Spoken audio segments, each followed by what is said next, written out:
ठेकेदार बस ही सब कराबै छियो। रक्षाबंधन में घर बनाबै छियो।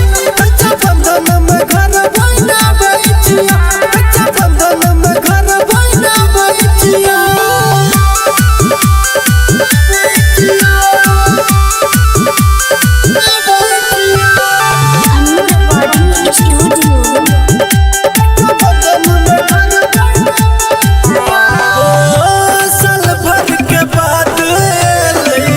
भाई बहन के पावन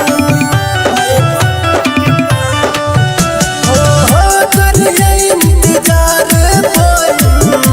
बैठ के आंगन। हम तोरे ला सब चीज आनै छियो। हम तोरे ला सब चीज आनै छियो। रक्षाबंधन में घर बनाबै छियो। रक्षाबंधन में घर बनाबै छियो। रक्षाबंधन में घर बनाबै छियो।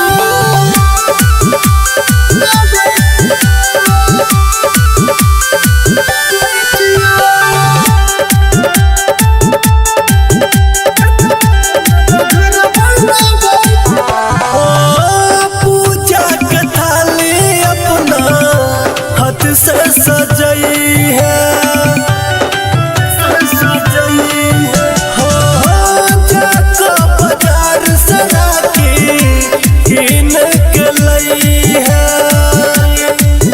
राहुल मनोज के साथ अपनाबै छियो।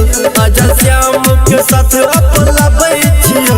रक्षाबंधन में घर बनाबै छियो।